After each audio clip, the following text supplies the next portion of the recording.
Hello and welcome back to another FPL captaincy video. This week we're looking ahead to game week 19. Obviously we are just past the Christmas period. I hope everyone enjoyed it if you do celebrate it. And we didn't have any videos out for game week 18. For game week 19 we are only going to have this captaincy video. The transfer tips videos will come back out for game week 20. It will resume as normal during next week.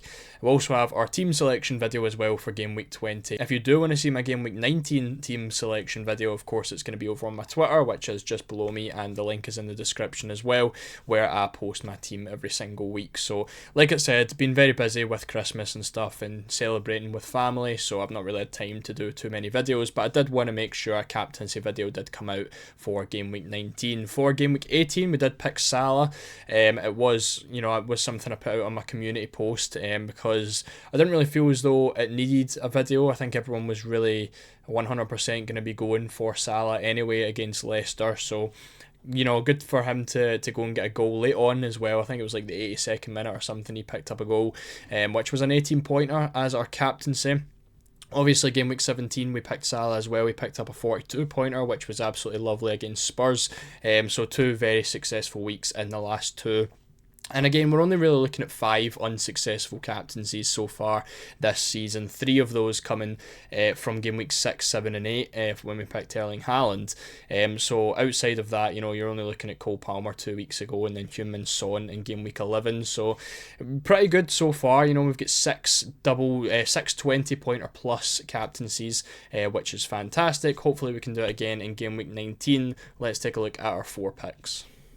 So this week, obviously, Saka is now out for the foreseeable future. I think it's going to be a couple of months before he's back from his hamstring injury, which brings Erling Haaland back into the question for our captaincy. I actually did struggle a little bit to find a 4th player this week, so we have got Alexander Isak again, who is obviously on great form at the minute, but a difficult fixture on paper away from home against Manchester United. All 4 of our picks this week again do have away fixtures. So there is no, in my opinion, obvious captaincy pick this week. Salah does have West Ham away, Palmer and Haaland have the easier fixture on paper with Ipswich and Leicester.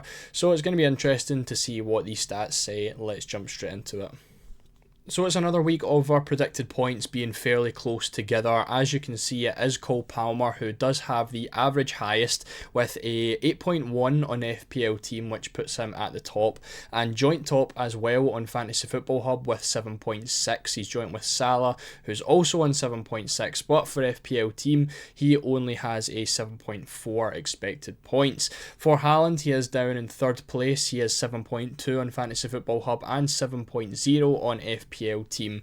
Then no real surprises with Isak being number 4. He has 6.4 on Fantasy Football Hub and a very low 4.7 on FPL team as well. So not really too much separating the top 3. They do look like the obvious 3 picks. There isn't really anyone else who does stand out.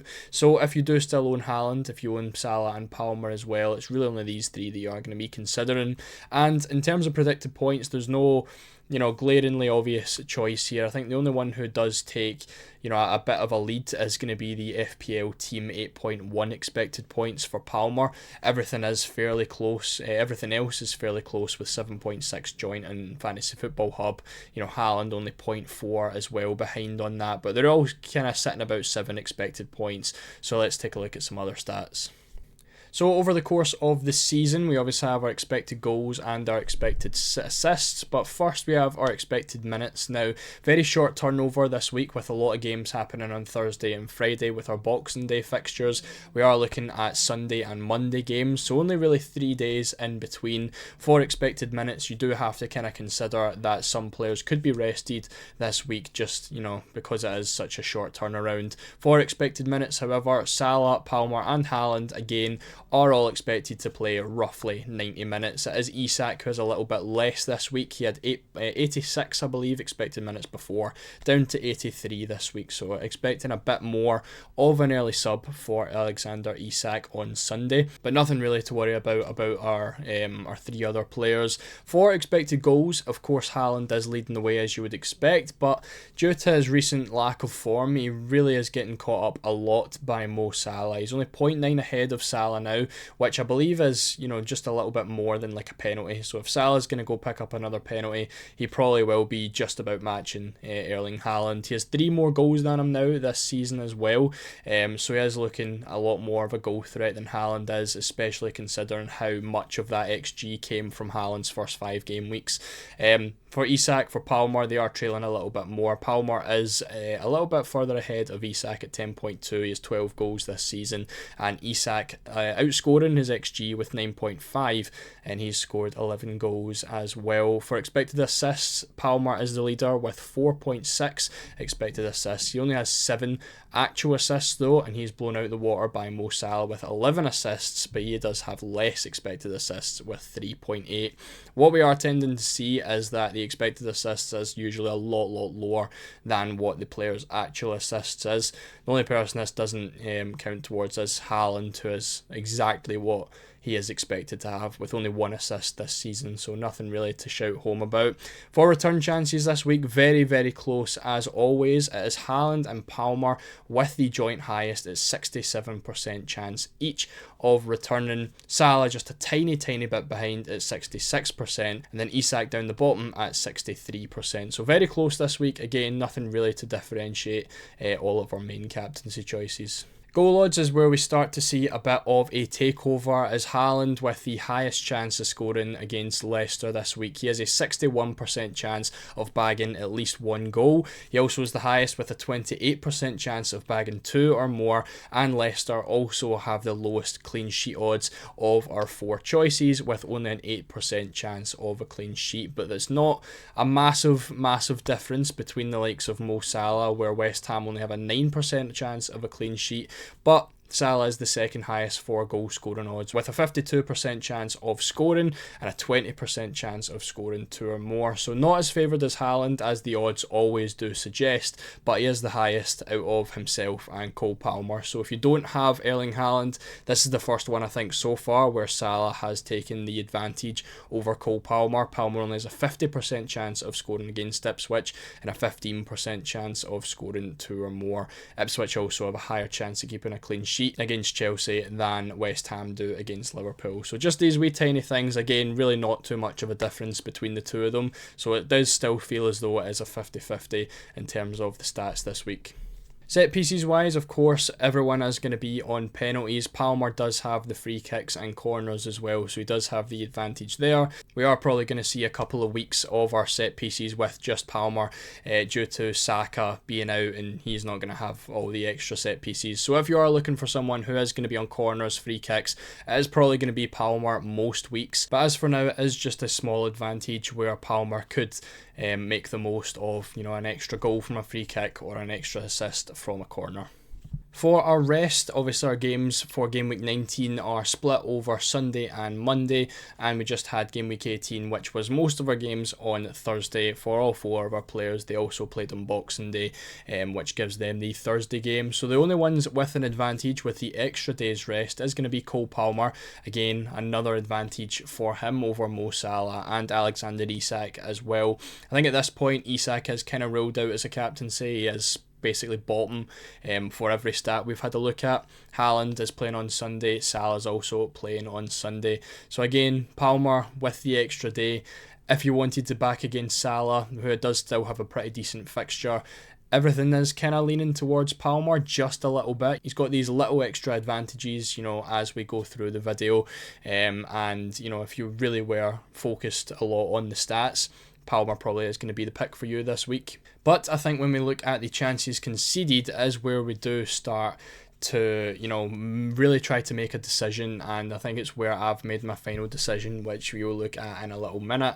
So we do have a lot of poor defences for our captaincy picks this week. Salah has the 4th worst defence in West Ham, Palmer has the 2nd worst defence in Ipswich, and Haaland has the 3rd worst defence in Leicester. Again, kind of ruling out Isak at this point, so we are just looking at our 3 main picks who do have 3 of the 4 worst defences in the league. Leicester have conceded the most with 40 goals. Ipswich have conceded the 2nd most with 33, and then West Ham are the best of the 3 with 30 goals conceded. But where it really does interest me for the likes of Mo Salah is the chances conceded on the right hand side. West Ham have conceded 73 chances down the right hand side, which is obviously where Salah plays, and is the second highest chances conceded down the right in the league, only behind Brentford, who have 74. So they're only one chance behind being the worst for the league down Mohamed Salah's side. And of course, with the form that Mo Salah's in, I would really be expecting him to be able to make the most of that and do quite well this week. So Palmer, of course, 118 down the middle for where he is positionally. Haaland 147 for Leicester. So do definitely think these two could do really well this week. But at the end of the day, I'm really struggling to go against the form of Mohamed Salah. Personally, from everything that I have seen, there's not enough to differentiate between, well, personally, as someone who doesn't own Haaland, there's not enough to differentiate between Salah and Palmer. Haaland obviously doesn't really have the form at all at the minute. He's not performing consistency to the point where I probably wouldn't want to put the armband on him. So for me, it was between Salah and Palmer, and again, there isn't enough in the stats for me to really go for Palmer over an informed Salah. Again, Salah's last blank was in game week 7, so you're talking 11 game weeks in a row where he has returned, and a lot of those being double-digit hauls as well. Also worth keeping in mind that over the Boxing Day games, West Ham picked up an injury for Kilman, and Fabianski also came off injured, so their first choice goalkeeper and their first choice centre-back are now injured. I'm not sure on when they will be back, but highly doubt it's going to be within 2 days of playing the match against Liverpool, so they are going to be without some defenders, and I really think it could be another week of Liverpool getting 2, 3, 4 goals in that match. So Mohamed Salah is going to be my choice for this week. Again, really wouldn't blame you if you wanted to go for Cole Palmer, but the form of Mohamed Salah makes him essentially a permanent captain for me. So Salah's going to be the pick. Let me know if you agree down in the comments. Again, videos will be back to normal during the week for game week 20. If you enjoyed this one, make sure to leave a like and subscribe if you enjoyed, and I'll see you all in the next one.